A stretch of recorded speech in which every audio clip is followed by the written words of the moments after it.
Look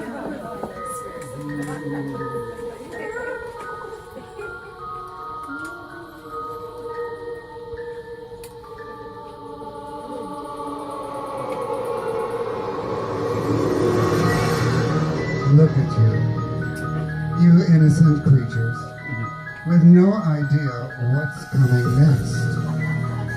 You thought you were going to get home safe tonight, and not leave terrified of the evil things that will follow you to your car, breathe in your ear while you're sleeping, and give you nightmares that make you rue the day you came here, and had our next leader's evil unleashed upon you.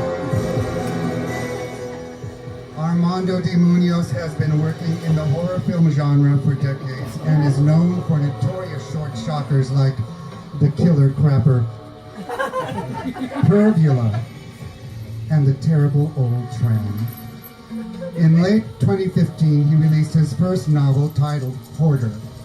Following on the heels of Hoarder is Turkey Day, which will see release in less than a month. Turkey Day is the first novel of a trilogy and will be followed by Turkey Kitchen next year. The author's plan is to turn Thanksgiving into a day more terrifying than Halloween and Friday the 13th combined. Turkey Day. It's a great day for carving. Armando.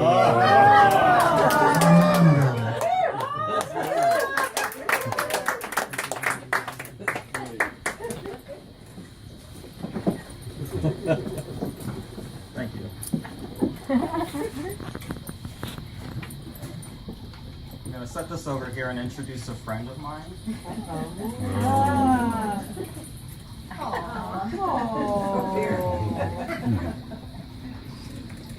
This is Gypsy, and Gypsy is a part of tonight's story. So this is chapter 1 of my upcoming novel, Turkey Day. There is a foreword, so technically this is the second chapter, but this chapter is divided into 2 parts. And the first part, or the whole thing, is called The Pardons. So this is part 1. Near the middle of the 20th century, the U.S. government instituted a new holiday observance, the National Thanksgiving Turkey Presentation. Today, the event is informally known as the pardoning of the Thanksgiving turkey, and it makes for a great pre-holiday headline on the news. Unless there's a war in progress, and then it's bumped to feel-good follow-up position. This tradition, like most of America's legacies, has a storied history steeped in blood and gravy. Harry S. Truman was the first president to partake in this presentation outside the White House in 1947.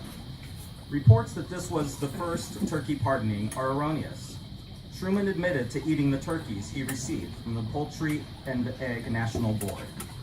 Records also indicate that Eisenhower devoured the turkeys on his 2 terms.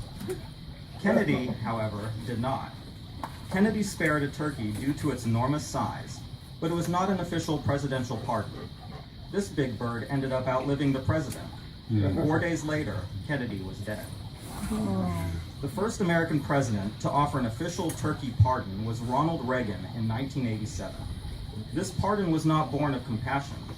It was a stunt to trivialize the pardoning of Oliver North during the Iran-Contra scandal. Regardless, this act shows that Reagan had more compassion for the poultry of his era than he had for the AIDS victims during the initial years of the epidemic. Reagan was also a one-pardon president, and he ate the bird the final year of his second term. It was George H.W. Bush who made the turkey pardon a permanent fixture of the National Thanksgiving Turkey Presentation during the first year of his presidency. Typically, the chosen turkey has a backup in waiting, and the pardon is extended to both birds. Most pardoned turkeys are sent to sanctuaries to live out the remainder of their short lives, the side effect of their being so plump and juicy. A few pardoned birds have had to serve as grand marshals of Disney's Thanksgiving Day Parade, probably working for less than minimum grain. On Wednesday, the 23rd of November, 2011, President Barack Obama pardoned a 45-pound bird named Liberty and its backup, Peace. The pardoned turkeys were sent to the estate of George Washington on Mount Vernon, providing a connection to America's first president and Thanksgiving Day proclamation. Part 2. At 4:55 a.m. on Thursday the 24th of November, 2011, beneath a crescent moon in the turkey pen behind the Fawcett homestead, 2 turkeys were about to receive their pardons. There were 3 turkeys in the pen. About 50 yards east, atop a minor incline, stood a tool shed. The wooden structure had only one window on its west side. From inside, the window provided a hazy view of the turkey pen across the backyard, due to a thick layer of dust over the glass, many seasons in the making. The shed door was opened from outside by an adult in a butcher's apron. Black leather work boots took 3 measured steps into the darkness and stopped. A hand in a rubber glove pulled a string knotted at the end, and the shed's one bare swinging bulb flickered to life. Both gloved hands were empty, the reason for the pre-dawn visit to the shed. What good was a butcher without a blade to ply his or her trade? The shed walls held a cornucopia of cutting implements for the butcher's choosing. Both gloves wrapped around the handle of a medium-sized axe, with a one-sided 8-inch tall blade. The tool was lifted off its hanging pegs.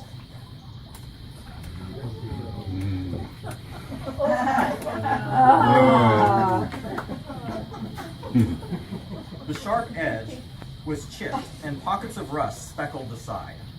The blade's blemishes were inconsequential. It was not a tool intended for comfort. The axe would be good for chopping wood, but would be better for chopping flesh and bone, which was the butcher's intention this early morning. The boots walked with purpose out of the shed and down the incline in the direction of the turkey pen. The axe swung down at the butcher's side, the hand getting a feel for the handle's heft. The boots and swinging axe passed the tree stump chopping block, which marked the expansive backyard's center point. The butcher was drawn to the light. One bulb was mounted over the gate to illuminate the pen and its prisoners. The chicken wire fence stood 8 feet tall and had a covered top. A wooden coop was attached to the left of the pen to provide shelter in the event of stormy weather. It was not needed this night. The weather this early morning was cool and crisp, but mild for this time of year. This Thanksgiving's fair weather start was not expected to last long. Area forecasts warned of a massive midday rainstorm that could sweep in and interrupt the power during the final crucial hours of dinner preparation. The empty hand unlatched and opened the gate, and the boots passed through. The pen's 3 occupants were not alarmed by the intruder in their midst. These turkeys were of the broad-breasted white variety, the same as those pardoned at the National Thanksgiving Turkey Presentation. The elder bird of the bunch, Gypsy, was 2.5 years old and a plump 33 pounds. The middle bird, Jerky, was 6 months younger and weighed 25 pounds. Giblet was the runt of the bunch, at 16 months and pounds. The birds did not flee or fuss as the butcher walked among them, and why would they? They were all part of the Fawcett family. A gloved hand seized Gypsy's neck, lifting the heaviest bird effortlessly off the dirt. Gypsy flapped her wings and put up a fight, as any seized animal would.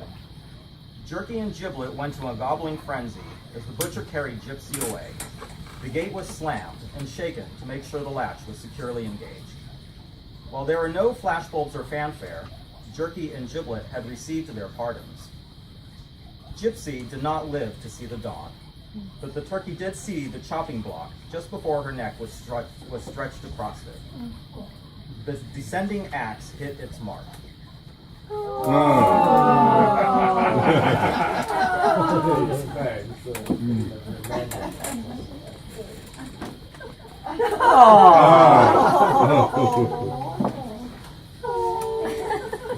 There was no need for a second swing.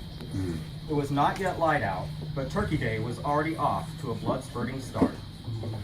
It was a shame that despite Gypsy's sacrifice and day-long cooking, the bird would go uneaten by those it was prepared for. Thank you.